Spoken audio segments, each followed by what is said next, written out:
still a snake. Do you realize, think about this, you can crossbreed snakes so far out you get the only one in the world, and it's still a snake.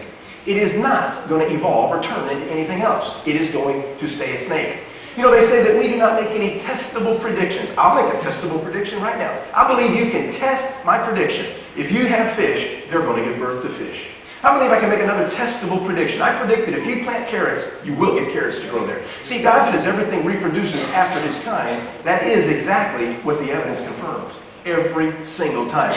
Can a coconut tree ever produce a rhinoceros? It is not going to happen. But yet, basically, that's what the textbooks say. A lot of these textbooks, they have this kind of stuff. Like we showed last night, all the many forms of life on Earth today are descended from a common ancestor.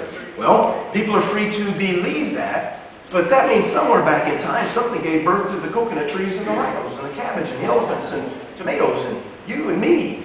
I would dare say that's kind of silly. People are free to believe that if they'd like to, but there's no science for that. I dare say you cannot do a predicted experiment. You cannot make a testable prediction to show that happening. You can believe it happened in the past if you'd like to, but there's no test you can do to show it to be so. People can believe anything in the face of the evidence if they want to. But nevertheless, they say the Scientific American here, the creationists cut at the very credibility of science when they cast doubt on our methods. Well, I think there's plenty of doubt that can be cast on the idea that everything goes back to a common ancestor, because there's no evidence for that. There's no science you can do to show it. A person can believe it by faith if they'd like to, but then that's religion by definition.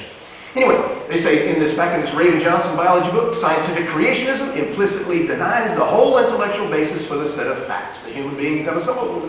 I dare say it's the other way around. Hey, it's amazing to me.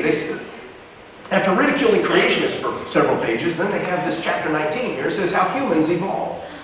And I guess it's a picture of Grandma in the background over here is what they're trying to say here. But I mean, hey, people are free to believe that, I suppose, if they'd like to. But look what it says here. Humankind's closest living relatives are the African apes, chimpanzees, and gorillas, like this mountain gorilla from Rwanda. Now, humankind. Now, that's us. Okay, that's us. Humankind. Our closest living relatives are these guys. Well, I don't think so. I mean, people are free to believe that, I suppose, if they'd like to, but I know my closest living relatives rather well. Mom, dad, brother, sister, aunts, uncles, cousins, second uncles and great uncles, brothers, second cousins. I mean, I know them pretty well. I suppose there are people that think this must have been Uncle Joe back in time somewhere. Well, they're free to believe that if they want to, but there's no science to show that ever happened or that it can happen even now still. But all textbooks do this. Gorillas and chimpanzees are probably our closest living relatives. They say you look back far enough in time, you're going to find this is our family portraits here. Well, again, anybody's welcome to believe that line of thinking if they'd like to, but where's the science for it? You can look at a fossil and think it's whatever you want it to be if you want to, but it doesn't mean it is. You see, where you can't do the experiment like the book says you have to do, then you don't have science. It says you must have the experiment over and over again. It says that over and over again, but there's no science for it. And it's in all different science publications, the whole concept and everything. It's amazing. But hey, nevertheless. Look at the next thing here. All of these African apes are rare, largely due to human encroachment of their habitat. Now, I find this amazing too. They say it's our fault these guys are going extinct. Let me run this by. Well, let me show you this National Geographic here. The loss of wildlife deserves everybody's anger.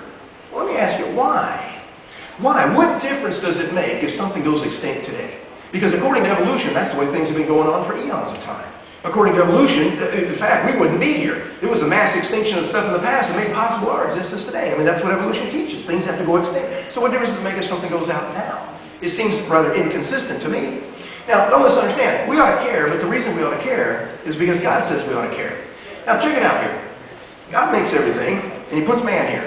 He says man has dominion over everything. That's not dominion as in to be brutish and roughshod. That's dominion as in to tend, to care for. This is God's big green garden ball He calls Earth. He put a big zoo on the thing, throws it in a big circle, going 66,600 miles an hour in a circle.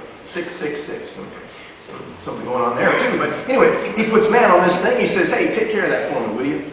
You know what we ought to do is take care of it. Listen, if my son growing up would go over to your house and play with your son, your brothers and sister, your kids, whatever, I would fully expect my son to take care of your stuff. Because that is your stuff. That's not his stuff. Well, hey, We love God, we respect God, why don't we just take care of His stuff? See, the Bible, everything's in the Bible somewhere. The Bible says that God is the owner of the cattle on 1,000 hills. We ought to just take care of His stuff. It's not that hard to figure out. But now, God's real smart. He knew there are going to be people coming down the line that are going to worship the creature over the Creator. He warns heavily against that kind of thing. That it's dangerous turf to be on. But hey, people want to deny it. They're free to deny it. But nevertheless, the truth is still the truth. But check it out here. Now watch this. The books go on and on. Unless care is taken to preserve them from extinction, we will destroy this key link to our biological past. Well, number one, I don't believe that's our biological past, but nevertheless, so what if a key link is destroyed? Because according to evolution, key links have been destroyed throughout all time. So, it seems to be rather inconsistent with each other, but nevertheless. Hey, the Bible says that all nations of one blood. The Bible says Eve is the mother of all. Folks, do you realize... The Bible says man is made in the image and likeness of God. If that's true, then the charts that are in the books can't be true. It's got to be a one or the other thing. It can't be. A lot of times people want to say, well, I can have both. Well, you can have both if you want to, but you don't have the God of the Bible, you probably don't have the real evolution then. Because you can't have both. Because they're mutually exclusive to each other. As a matter of fact, I should have it. I don't think I have it in this. I might have it in this session. But anyway, I have a session where a lot of evolutionists even admit the whole reason they came up with the ideas in the first place was to come up with an alternative to what God says. But, let's just think about this, though. They're big dogs, and they're little bitty dogs, and they're still dogs. They're not going to evolve into cabbage or bumblebees or any new species of something we don't even know about yet. They are what they are. Well, let's see again. Back what the books say, they say hypotheses that stand the test of time, their predictions often tested and never rejected are called theories. Well, I would say you can test a dog giving birth to a dog as many times as you want to.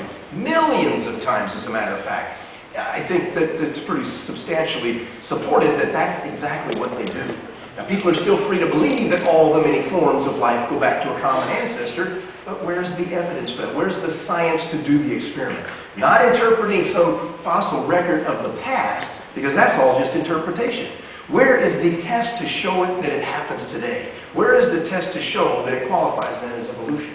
Now, how about this one? About 50 million years ago, this wolf-sized critter, ancestor to the whale, lived on land but may have waded into streams to feed on fish. This is in your textbook here, too, as a matter of fact. They say that this thing is the ancestor to the whale. Well, it's in all the textbooks these days. They talk about this thing.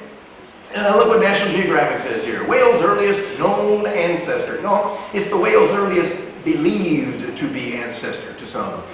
Walked nimbly on land, hoofed, furred carnivore. Jumped into the water and just turned into a whale over time.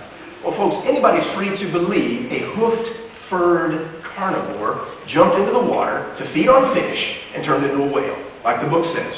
They can believe it if they want, but there's really no science to show that. What it is they've got some fossils that people have decided that's what it is.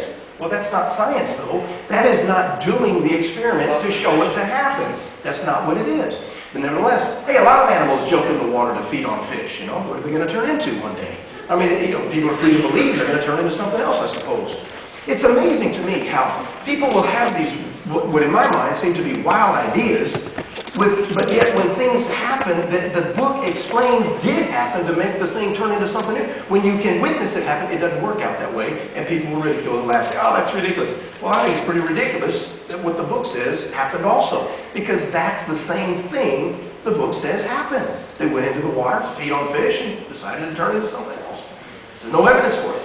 All science literature these days, even this textbook right here that you guys use in this system, say that the dinosaurs evolved into the birds. This one came up last night too. Dinosaurs evolved into birds. Yes, reptiles are no longer reptiles, now they're birds. I mean, it's amazing. Now, this Raven Johnson biology textbook, I want to show you something here because I find this a fascinating thing that most people are unaware of, but nevertheless, this Raven Johnson biology book, every chapter ends with the evolutionary viewpoint. I find it amazing they don't give anybody else's viewpoint. But nevertheless, it says the theory of evolution by natural selection forms the backbone of biology as a science. Now, I find that statement amazing. They're saying that the backbone of an entire field of science known as biology is evolution. Okay.